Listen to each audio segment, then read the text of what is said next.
ادب صرف لفظوں کا کھیل نہیں، قوموں کی یادداشت بھی ہوتا ہے۔ اور بڑے ادیب صرف کتابیں نہیں لکھتے، وہ زمانوں کی سوچ، تہذیب اور احساس کو لفظوں میں محفوظ کر جاتے ہیں۔ ہمارا ماننا ہے کہ کتاب جو ہے وہ ہم سفر ہے، کتاب جو ہے زندگی۔ بلوچستان کی عوامی داستانوں میں ہانی اور شہ مرید غالباً سب سے پرانی طرح لوگ کتابوں سے جڑ جائیں۔ علم یہ سن 1951 کی بات ہے کہ میں نے شاید احمد دہلوی کی زبانی ان یادوں کی دلچسپ۔ میں ہوں آپ کا میزبان عارف باہلی۔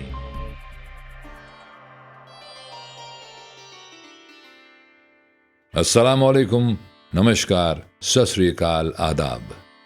دوستو صاحبو، میں ہوں عارف باحلیم اور آپ دیکھ رہے ہیں پروگرام بولتی کتابیں۔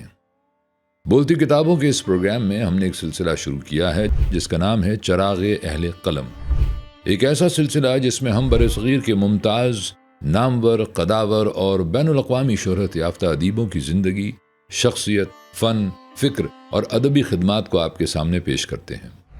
اس سلسلے کا مقصد صرف یہ نہیں ہے کہ ہم بڑے ادیبوں کے نام گنوائیں، بلکہ یہ بھی ہے کہ ہم ان کے زمانے کو سمجھیں، ان کے اسلوب کو پہچانیں، ان کی تحریر کے چراغ سے اپنی ادبی روایت کو روشن رکھیں اور نئی نسل کو بتائیں کہ بڑے ادیب محض کتابوں کے مصنف نہیں ہوتے، وہ تہذیب کے امین، زبان کے معمار اور احساس کے ترجمان بھی ہوتے ہیں۔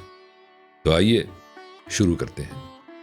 آج کی اس ویڈیو میں ہم ذکر کریں گے اردو ادب کے ایک ایسے باوقار اور روشن نام کا جنہوں نے اردو نثر کو نفاست دی، افسانے کو لطافت دی اور ادب کو ایک نئی تہذیبی شائستگی سے آشنا کیا۔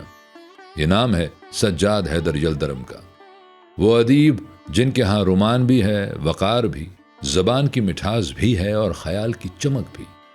انہیں پریم چند کے معاصرین میں ایک اہم افسانہ نگار بھی قرار دیا جاتا ہے اور ان کے فن کو رومانیت سے اثر لینے والی اردو نثر کی اہم روایت سے بھی جوڑا جاتا ہے۔ سجاد حیدر یلدرم کی ولادت سن 1880 میں نہٹور ضلع بجنور میں ہوئی۔ دستیاب سوانحی مواد سے یہ بھی پتہ چلتا ہے کہ وہ ایک معزز اور نسبتاً خوشحال سید گھرانے سے تعلق رکھتے تھے۔ ان کی ابتدائی زندگی ایک ایسے ماحول میں شروع ہوئی جہاں تہذیب، تربیت اور علمی ذوق کے لیے زمین موجود تھی۔ یہی وجہ ہے کہ بعد کی زندگی میں ان کی نثر میں جو شائستگی، ضبط، نزاکت اور تہذیبی وقار نظر آتا ہے وہ محض مطالعے کا نتیجہ نہیں لگتا بلکہ شخصیت کی بنیادوں سے جڑا ہوا محسوس ہوتا ہے۔ ان کے نام کے ساتھ یلدرم کا لاحقہ بھی بعد میں آیا اور یلدرم ترک لفظ ہے جس کے معنی بجلی کے ہیں۔ یہ نسبت ان کی ترک زبان و ادب سے گہری دلچسپی کی علامت بن گئی۔ اگر ہم ان کے بچپن اور لڑکپن کی طرف آئیں تو عام سوانحی حوالوں میں اس دور کے بہت زیادہ واقعات محفوظ نہیں ملتے، مگر اتنا ضرور واضح ہے کہ ان کی زندگی کا فیصلہ کن موڑ اس وقت آیا جب وہ اعلیٰ تعلیم کے لیے علی گڑھ پہنچے۔ علی گڑھ اس زمانے میں صرف ایک تعلیمی ادارہ نہیں تھا بلکہ ایک فکری فضا، ایک تہذیبی تحریک، ایک نئے ذہنی شعور کا مرکز بھی تھا۔ یہی وہ مرحلہ تھا جہاں سجاد حیدر یلدرم کی شخصیت محض ایک طالب علم کی نہیں رہی بلکہ ایک ایسے حساس ذہن کی تشکیل شروع ہوئی جو زبان، ادب، تہذیب اور دنیا کے بدلتے ہوئے فکری دھاروں کو سمجھنے کی صلاحیت رکھتا تھا۔ علی گڑھ میں ہی انہیں ترکی زبان اور ادب سے خاص دلچسپی پیدا ہوئی اور یہی دلچسپی آگے چل کر ان کی ادبی شناخت کا حصہ بن گئی۔ جوانی کے دور میں ان کی شخصیت نے مزید وسعت اختیار کی۔ تعلیم مکمل ہونے کے بعد ترکی زبان سے واقفیت کے باعث انہیں عراق میں ترکی سفارت خانے میں ترجمان کی حیثیت سے کام کرنے کا موقع ملا۔ بعد میں وہ مختلف سرکاری ذمہ داریوں سے وابستہ رہے اور پھر علی گڑھ مسلم یونیورسٹی کے رجسٹرار بھی مقرر ہوئے۔ اس طرح ان کی جوانی صرف کتابی مطالعے میں نہیں گزری بلکہ عملی دنیا، مختلف معاشروں، زبانوں اور تہذیبوں کے مشاہدے میں بھی گزری۔ یہی وجہ ہے کہ ان کی تحریروں میں ایک ساتھ مقامی تہذیب کی خوشبو بھی ملتی ہے اور بیرونی دنیا کا کشادہ شعور بھی۔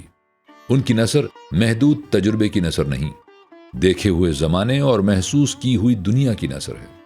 سجاد حیدر یلدرم کی شخصی زندگی کا ایک اہم باب ان کی شادی بھی ہے۔ سن 1912 میں ان کی شادی نظر زہرہ بیگم سے ہوئی جو بعد میں نظر سجاد حیدر کے نام سے معروف ہوئیں اور خود بھی ایک ادبی شخصیت تھیں۔ بعض حوالوں میں ان کے لیے بنت نظر الباقر کا قلمی نام بھی ملتا ہے۔ یوں سجاد حیدر یلدرم کا گھرانہ محض ایک گھریلو دائرہ نہیں تھا، بلکہ ایک زندہ ادبی ماحول تھا جہاں لکھنے، سوچنے اور اظہار کی روایت موجود تھی۔ یہی ادبی فضا آگے چل کر اس خاندان کو اردو ادب کی تاریخ میں ایک منفرد مقام دیتی ہے۔ اب اگر ان کے ادبی مقام کی بات کی جائے تو یہ کہنا غلط نہ ہوگا کہ سجاد حیدر یلدرم اردو کے اولین جدید افسانہ نگاروں میں سے ایک ہیں۔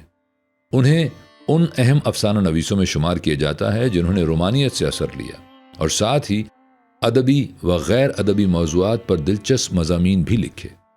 ان کی تحریروں کا سب سے نمایاں وصف نفاست ہے۔ ان کے یہاں شور نہیں، سلیقہ ہے، جذباتیت نہیں، تہذیبی توازن ہے، لفظی نمائش نہیں، اسلوبی وقار ہے۔ وہ کہانی صرف سناتے نہیں، ایک فضا بناتے ہیں۔ وہ کرداروں کو صرف حرکت نہیں دیتے، انہیں داخلی کیفیت عطا کرتے ہیں۔ ان کی نثر میں دل کی نرمی بھی ہے، ذہن کی روشنی بھی، اور ایک ایسا ادبی رنگ بھی جو اردو نثر کو محض بیانیے سے فن پارہ بنا دیتا ہے۔ سجاد حیدر یلدرم کی نمایاں کتابوں اور مطبوعات کا دائرہ بھی خاصا وسیع ہے۔ ان کے نام سے درج اہم کتابوں میں خیالستان، آسیب الفت، ایک ترکی افسانہ، حکایات و احتساسات، حکایت لیلا و مجنوں کے مختلف اندراجات، ہما خانم، جنگ و جدال، مطلوب حسینہ، پرانا خواب اور دو اور افسانے، ثالث بالخیر اور زہرہ شامل ہیں۔ تاریخی ریکارڈ میں بعض عنوانات مختلف املا یا الگ الگ ایڈیشن کی صورت میں بھی درج ہیں، جس سے اندازہ ہوتا ہے کہ ان کی تحریریں صرف ایک صنف یا ایک رنگ تک محدود نہیں تھیں، بلکہ افسانہ، ترجمہ، داستانی رنگ، رومانوی فضا اور تہذیبی قصے سب ان کے ہاں موجود تھے۔ ان کی معروف ترین کتابوں میں خیالستان کو خاص اہمیت حاصل ہے، جسے اردو نثر اور ابتدائی جدید افسانے کی تاریخ میں بار بار یاد کیا جاتا ہے۔ ان کے افسانوی عنوانات بھی بہت دلکش اور معنی خیز ہیں۔